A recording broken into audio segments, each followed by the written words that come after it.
ഞാനിന്ന് ഷെയർ ചെയ്യുന്നത് ഒരു പുട്ടിൻ്റെ റെസിപ്പിയാണ് കേട്ടോ. അപ്പോൾ അതാ ഞാൻ കഴിഞ്ഞ ദിവസം ഒരു വീഡിയോയിൽ ഷെയർ ചെയ്തായിരുന്നു. അതുകൊണ്ട് ഞാൻ ഡീറ്റെയിൽഡായിട്ട് പുട്ട് നനയ്ക്കുന്നതൊന്നും ഞാൻ ഷെയർ ചെയ്യുന്നില്ല. അപ്പോൾ ഇതാ 1 കപ്പ് പുട്ടുപൊടിക്ക് 1 കപ്പ് ഇളം ചൂടുവെള്ളം, അതാണ് എൻ്റെ പുട്ട് നനയ്ക്കലിൻ്റെ രീതി എന്ന് പറയുന്നത്. അങ്ങനെ ഞാനിതാ പുട്ടൊക്കെ നനച്ച് ആവശ്യത്തിന് ഉപ്പൊക്കെ ഇട്ട് പുട്ടൊക്കെ ഒന്ന് നനച്ചു. അതിനുശേഷം പുട്ട് ഒന്നും കൂടി ഒന്ന് സോഫ്റ്റ് ആക്കാൻ വേണ്ടിയിട്ട് ഞാൻ കുറച്ച് ഗീയും കൂടി ഇട്ടിട്ട് ഒന്ന് പുട്ട് നനയ്ക്കുകയാണ് കേട്ടോ.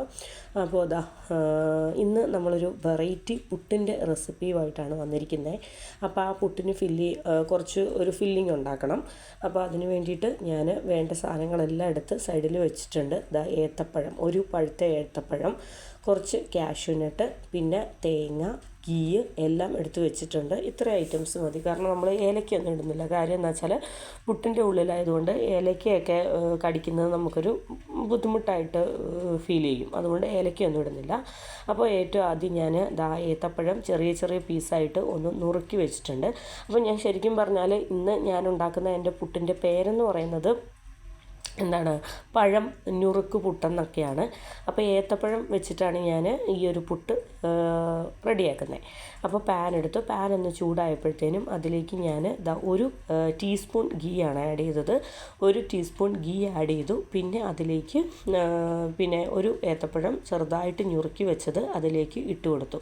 പിന്നെ നമ്മൾ ഗീ വളരെ കുറച്ച് ഗീ പുട്ട് നനച്ചതിന് ശേഷം അതിലേക്ക് ഒരു ടേസ്റ്റിന് വേണ്ടിയിട്ട്, ഒരു ഫ്ലേവറിന് വേണ്ടിയിട്ട്, പിന്നെ പുട്ട് കുറച്ചും കൂടി ഒന്ന് സോഫ്റ്റ് ആവാൻ വേണ്ടിയിട്ടാണ് ഞാൻ ഗീ ഒരു 1/2 ടീസ്പൂൺ ഗീ അതിലേക്ക് ഇട്ടിട്ട് ഒന്ന് പുട്ട് നനച്ച കൂട്ടത്തിലൊന്ന് നനച്ച് കൊടുത്തത്. ഇനിയിപ്പോൾ നമ്മുടെ ആ ഒരു ഗീയിൽ കിടന്നിട്ട് നമ്മുടെ ഏത്തപ്പഴം എന്ന് പറയുന്നത് ഒന്ന് വേവട്ടെ.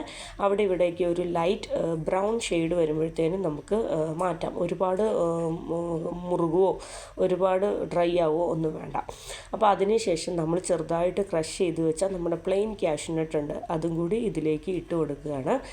പിന്നീട് നമുക്ക് ഗീ ഒക്കെ എത്രത്തോളം ആഡ് ചെയ്യണോ എത്രത്തോളം ആഡ് ചെയ്യാം. ഞാൻ ഒരുപാട് ഗീ ആഡ് ചെയ്യുന്നില്ല, കാരണം നമുക്ക് എല്ലാവർക്കും കഴിക്കാൻ വേണ്ടിയാണ്. ഇപ്പോൾ മക്കൾക്ക് മാത്രമാണ് കൊടുക്കുന്നതെങ്കിൽ കുറച്ച് കൂടുതൽ എക്സ്ട്രാ ഗീ ഒക്കെ ആഡ് ചെയ്തോളുക. പിന്നെ ഇതിലേക്ക് നമ്മൾ ചേർക്കുന്നത് തേങ്ങ ചിരവിയത് ചേർക്കുന്നുണ്ട്.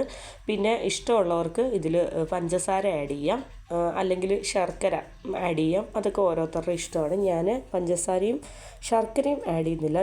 ഞാൻ പറഞ്ഞല്ലോ, ഇതിനും ഇങ്ങനെ ഇഷ്ടമുള്ള രീതിയിലെല്ലാം നമുക്ക് ഈ ഒരു പുട്ട് റെഡിയാക്കാം. അപ്പം ഞാൻ പഞ്ചസാരയും ആഡ് ചെയ്യുന്നില്ല, ശർക്കരയും ആഡ് ചെയ്യുന്നില്ല. ഞാനിപ്പോൾ ആഡ് ചെയ്തത് ഗീ, ഏത്തപ്പഴം, കാഷ്യൂനട്ട്, തേങ്ങ ചിരവിയത്, ഇത്ര ഐറ്റംസ്. തേങ്ങയൊക്കെ എത്രത്തോളം വേണോ അത്രത്തോളം ആഡ് ചെയ്ത് കൊടുക്കാം. ഗീയും എത്രത്തോളം വേണോ അത്രത്തോളം ആഡ് ചെയ്ത് കൊടുക്കാം. എനിക്കിപ്പോൾ ഒരു 3-4 പുട്ടാണ് വേണ്ടത്. അതിനുള്ള ഒരു ചെറിയ ക്വാണ്ടിറ്റി, ഓരോ പുട്ടിനും കുറച്ച് ഫില്ല് ചെയ്യാനായിട്ടുള്ള ഒരു ചെറിയ ക്വാണ്ടിറ്റിയെ ഞാൻ റെഡിയാക്കിയിട്ടുള്ളൂ. അപ്പോൾ പുട്ടുകുറ്റി എടുത്തതിന് ശേഷം ഞാൻ ലെയർ ചെയ്യുകയാണ്. അപ്പോൾ ഏറ്റവും ആദ്യം ഞാൻ തേങ്ങയാണ് ഇട്ട് കൊടുത്തത് കേട്ടോ. ഏറ്റവും ആദ്യം തേങ്ങയാണ് ഇട്ട് കൊടുത്തത്. പിന്നീട് അതിന് ശേഷം നമ്മുടെ നെയ്യും ഏത്തപ്പഴവും തേങ്ങയും കാഷ്യൂനട്ടും ചേർന്നിട്ടുള്ള ഒരു മിക്സ്.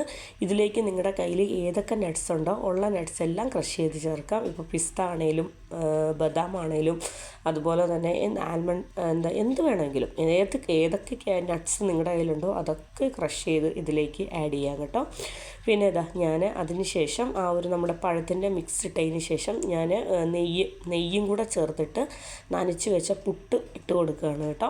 അത് ആവശ്യത്തിന് നോർമലി നമ്മളെന്നും എത്രയാണോ ഫില്ല് ചെയ്യുന്നത് അത്രയും തന്നെ പുട്ടിങ്ങനെ ഫില്ല് ചെയ്ത് കൊടുക്കുകയാണ്. പിന്നെ അതിന് ശേഷം അതിൻ്റെ ടോപ്പിൽ ഞാൻ അതിൻ്റെ ടോപ്പിലും തേങ്ങയോ പഴത്തിൻ്റെ മിക്സോ ഒക്കെ വേണ്ടവർക്ക് ആഡ് ചെയ്ത് കൊടുക്കാം. ഞാൻ ഒരുപാടങ്ങ് ആഡ് ചെയ്തില്ല.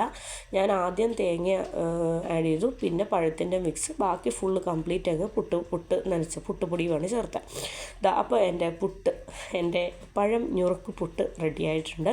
അപ്പോൾ എന്നും നോർമലായിട്ട് പുട്ടും പഴവും അല്ലെങ്കിൽ പുട്ടും കറികളും ഒക്കെ കഴിച്ച് നിങ്ങൾ ബോറടിച്ചിട്ടുണ്ടെങ്കിൽ ഈ ഒരു റെസിപ്പി ഒന്ന് ട്രൈ ചെയ്ത് നോക്കിയോ. വീട്ടിലുള്ള ഇപ്പോൾ ഹസ്ബൻഡ് ആണെങ്കിലും പേരൻസ് ആണെങ്കിലും അതുപോലെ തന്നെ കുട്ടികളൊക്കെ ആണെങ്കിലും ഉണ്ടല്ലോ ഭയങ്കര ഇൻട്രസ്റ്റ് ആയിട്ട് കഴിക്കും കേട്ടോ. ഇത് ചൂടോടുകൂടി കഴിക്കണം, ഭയങ്കര ടേസ്റ്റാണ്.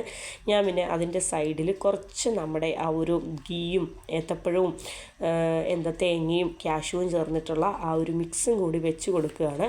അത് ചേർത്ത് നല്ല ചൂട് പുട്ട് അതും കൂടെ ചേർത്ത് കുഴച്ച് കഴിക്കുമ്പോൾ നല്ല ടേസ്റ്റാണ്. ഞാൻ ആവശ്യത്തിന് പുട്ടിൽ വെച്ചിട്ടുണ്ട്. പിന്നെ വീഡിയോ ഒക്കെ എടുക്കുന്നത് കൊണ്ട് കുറച്ച് ഒരു 2 സ്പൂണും കൂടി ജസ്റ്റ് സൈഡിൽ വെച്ച് ഒന്ന് കുറച്ച് ഫോട്ടോയ്ക്ക് വേണ്ടിയിട്ട് സൈഡിൽ വെച്ചെന്നേ ഉള്ളൂ. അപ്പോൾ ഒരു രക്ഷയില്ല കേട്ടോ, അടിപൊളിയാണ്. നമുക്ക് ഇതുപോലെ പല ഐറ്റംസ് കൊണ്ടും വളരെ രുചികരമായിട്ടുള്ള വളരെ ഹെൽത്തി ആയിട്ടുള്ള പുട്ട് റെഡിയാക്കി എടുക്കാം. ഞാൻ അതിൻ്റെ മുകളിൽ കുറച്ച് ഗീയും കൂടി ഒഴിച്ചു കൊടുക്കുകയാണ് കേട്ടോ. അപ്പോൾ കുഞ്ഞുങ്ങൾക്കൊക്കെ ഭയങ്കര ടേസ്റ്റി ആയിട്ട് അവർ ആസ്വദിച്ച് കഴിക്കും. പൊതുവെ പുട്ട് കഴിക്കാനൊക്കെ മൊത്തത്തിൽ മടിയായിരിക്കുമല്ലോ, പുട്ട് ഉപ്പുമാവ് ഒക്കെ കുഞ്ഞുങ്ങൾക്കൊക്കെ വളരെ മടുപ്പുള്ള ഐറ്റംസ് ആയിരിക്കുമല്ലോ. അപ്പോൾ അവർക്ക് ഇഷ്ടമുള്ള രീതിയിൽ ഇങ്ങനെ ഹെൽത്തി ആയിട്ട് ഇഷ്ടമുള്ള രീതിയിൽ ഇങ്ങനെയൊക്കെ ആക്കി കൊടുക്കുക കേട്ടോ. കുട്ടികൾക്ക് മാത്രമല്ല മുതിർന്നവർക്കും. ഇതിൽ ആവശ്യമില്ലാതെ പഞ്ചസാരയോ അതുപോലെ തന്നെ ശർക്കരയോ ഒന്നും ആഡ് ചെയ്തിട്ടില്ല.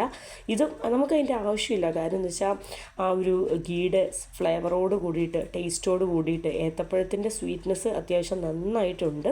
പിന്നെ ഗീ ചേർത്തുകൊണ്ട് പുട്ട് നല്ല സോഫ്റ്റാണ്. പിന്നെ ആ തേങ്ങയും പഴവും കൂടെ ചേർത്തിട്ട് കാഷ്നട്ടൊക്കെ ചേർത്ത് കഴിക്കുകയാണെങ്കിൽ നമുക്ക് പഞ്ചസാരയോ അതുപോലെ തന്നെ ശർക്കരയോ ഒന്നും വേണ്ട കേട്ടോ.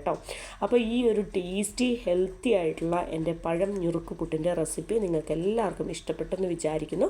വീഡിയോ സ്കിപ്പ് ചെയ്യാതെ കാണുക. താങ്ക്